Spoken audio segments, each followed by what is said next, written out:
अब खुदा को बंदा कौन सा पसंद है? खुदा को बंदा वो पसंद है जो अल्लाह ताला की मखलूक के साथ, किसके साथ? अल्लाह ताला की मखलूक के साथ मोहब्बत करता हो। जिसको अल्लाह ताला की मखलूक नहीं पसंद, जो अल्लाह तबारक व तआला की मखलूक के साथ भेदभाव करता है, अल्लाह ताला की मखलूक के साथ जुल्म करता है, अल्लाह ताला की मखलूक के साथ जुल्म करता है, ज्यादती करता है, उनका हक मारता है, और इतना कुछ करने के बाद फिर ये समझता कि मैं बड़ा मजहबी आदमी हूं, मैं बड़ा धर्मी बंदा बन गया हूं, और मैं तो खुदा के रास्ते में खर्च करता हूं, खैरात कर रहा हूं, तो जब तक वो मखलूक के साथ अपना जुल्म बंद नहीं करेगा तब तक वो खुदा का महबूब बंदा नहीं बन सकता है।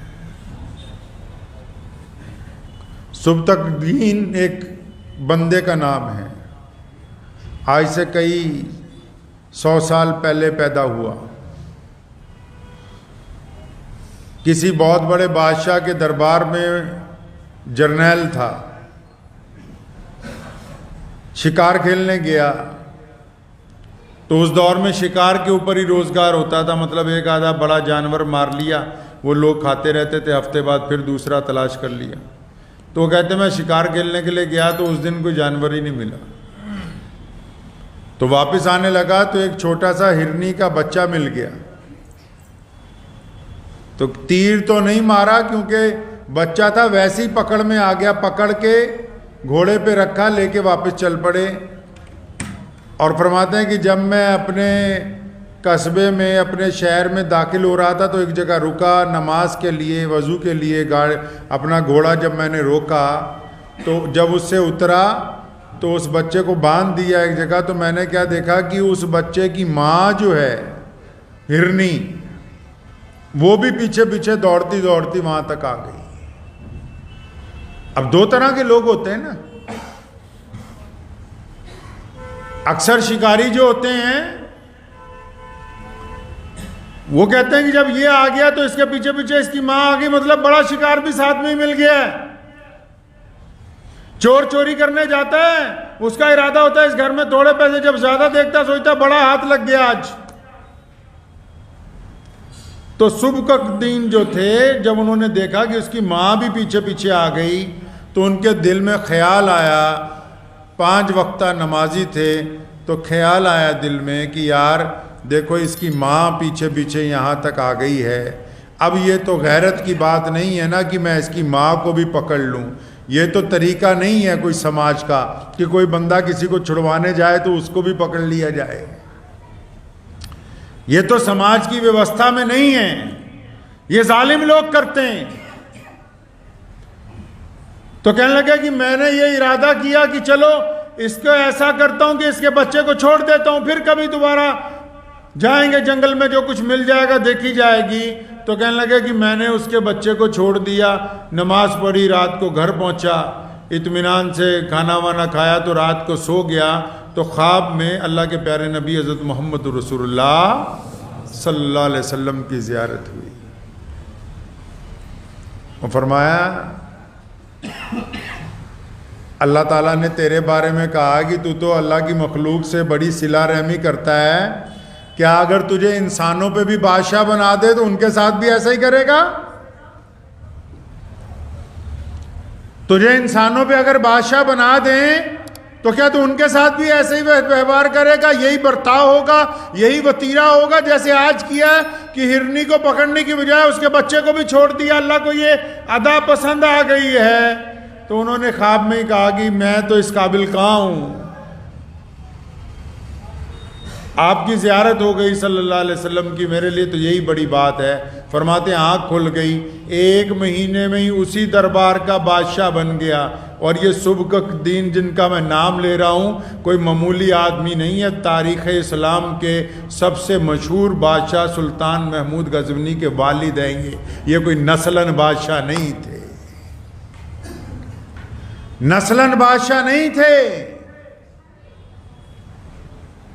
बाप ने एक नेकी की, अल्लाह ताला ने कितनी सदियों तक तख्त अदा कर दिया नस्लों को। क्यों? क्योंकि अल्लाह तबारक व तआला की मखलूक के साथ नरमी की है, अल्लाह ताला की मखलूक के साथ सिला रहमी की है। मोहम्मद रसूलुल्लाह सल्लल्लाहु अलैहि वसल्लम ने बारहा सिर्फ इंसानों के साथ नहीं, रसूलुल्लाह सल्लल्लाहु अलैहि वसल्लम ने जानवरों के साथ, यहां तक सहाबा को फरमाया कि जब किसी बस्ती में जाओ खेतियों को नुकसान ना पहुंचाना, इन पेड़ पौधों को आग मत लगाना। लोगों का रवाज था कि जब कोई मुल्क फतह करते थे मकान, खेतियां, दरख्त सब जला देते थे ताकि दूसरों पर खौफ डाला जा सके। मोहम्मद रसूलुल्लाह ने हुक्म फरमाया कि इनको नुकसान नहीं पहुंचाना, खेतों को नहीं जलाना, लोगों के दरख्तों को मत नुकसान पहुंचाना। इस हद तक एहतराम का हुक्म दिया। पानी अल्लाह की मखलूक है, फरमाया कि अगर दरिया के किनारे बैठ के भी वजू करने लगो तो बस उतना पानी इस्तेमाल करना जितनी ज़रूरत है, बाकी पानी को गंदा नहीं किया जाना चाहिए। ये भी तो अल्लाह तबारक व तआला की मखलूक है। हमारे यहाँ तो जो जिंदा मखलूक है, जिनको हम इंसान कहते हैं, जो हमारे साथ चलते फिरते हैं, हम उनकी रियायत नहीं करते, उनके साथ ज्यादती करने की कोशिश करते हैं। कोई मालिक सोचता है अपने मजदूर के जितने पैसे मार सकता हूं मार लो, नौकर सोचता है कि मालिक की जितनी ठगी मारी जा सकती है मारो, मियां बीवी सोचते हैं मां बाप को जितना गुमराह कर सकते हैं करो, पड़ोसी सोचता है पड़ोसी का जितना नुकसान कर सकता हूं करो। तो ये जो लोग खुदा की मखलूक का नुकसान बनाने का प्रोग्राम बना के बैठे हैं, ये जिन लोगों ने इरादा किया है कि अल्लाह की मखलूक को तंग करना है, जो ये समझते हैं कि खुदा तबारक व तआला की पकड़ नहीं आएगी, लेकिन जब फिर वो पकड़ता है तो कुछ छुड़वाता कोई नहीं, वो पकड़ लेता है तो छुड़वाता कोई नहीं है। जो लोग मखलूक के साथ जुल्म करते हैं, ज्यादती करते हैं, गुंडागर्दी करते हैं, फिर उनका वक्त आ जाता है, फिर ऐसे लोग उन पर मुसल्लत हो जाते हैं जो उसका एक एक चीज का हिसाब लेते हैं, तो फिर पछताते हैं कि काश हमने जुल्म और ज्यादती ना की हो। एक वाकया मैंने अक्सर पहले भी आपको एक दो मरतबा सुनाया कि मुल्ला रूमी ने हिकायतें में लिखी, हिकायतें कहते हैं जो कहानियां बनाई जाती हैं। उसने लिखा कि एक दरख्त के ऊपर एक चिड़ा और चिड़िया दोनों बैठे बातें कर रहे थे, तो चिड़िया ने दूर से एक बंदे को देखा, बड़ा खूबसूरत बंदा, चेहरे के साथ लगता था दीनदार है, बढ़िया आदमी है। तो चिड़िया ने चिड़े को कहा कि मुझे तो ऐसा लगता है कि वो बंदा आ रहा हमें नुकसान ना पहुंचा दे। तो चिड़ा कहने लगा नहीं नहीं, देखो ये अपनी शक्ल के साथ कोई जालिम नहीं लग रहा, ये देखने में कोई शिकारी नहीं लग रहा, इससे क्या खतरा हो सकता है, इसके हाथ में तीर कमान नहीं है, दूर से जरा ध्यान से देखो कि इसके कपड़े भी वैसे नहीं है शिकारियों जैसे, कोई बात नहीं, हम लोग आपस में यहां से उड़ने की जरूरत नहीं है, ये गुजर जाएगा। अभी बात ही कर रहे थे कि एक तीर आया, वो चिड़े के लगा और अपने साथ ही चिड़े को ले गया। चिड़िया ने जाके बादशाह वक्त की अदालत में मुकदमा कर दिया कि फलां आदमी ने मेरे चिड़े को मारा है। जब अदालत लगी, गवाह बुलाए गए, साबित हो गया कि वाकई इस बंदे ने चिड़े को मारा। तो बादशाह ने चिड़िया से पूछा था कि इस बंदे को क्या सज़ा देनी है, क्या इसको भी मार दें तीर मार के। उस चिड़िया ने जो बात कही वो बड़ी कीमती, कहने लगी मैं इससे इस बात का बदला नहीं लेना चाहती हूँ कि इसने चिड़े को मार दिया।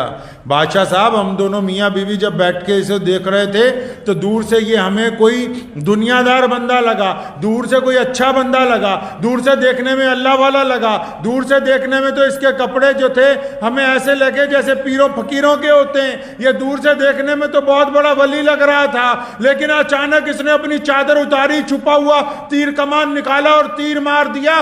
बादशाह साहब, मैं ये अब चाहती हूं कि एक कानून बनाया जाए कि जो शिकारी है वो शिकारियों वाले कपड़े पहने, ताकि कोई देख के धोखा ना खा सके कि ये बेईमान आदमी जो है वो दूसरों को भेष बदल के धोखा दे जाते हैं। ये तय होना चाहिए, शिकारी शिकारियों वाले कपड़े पहने, पुलिस पुलिस वाले कपड़े पहने, ईमानदार ईमानदारों वाले पहने, ताकि उनके कपड़ों से उनका किरदार तय होता है। सफेद लिबास में अगर कोई डाकू बन जाएगा तो इसका मतलब वो अपनी कौम को धोखा दे रहा है सफेद लिबास पे। उसने बड़ी कीमती बात कही, कहने लगी ऐसा कानून बना दो ताकि दोबारा कोई इनसे धोखा ना खा सके।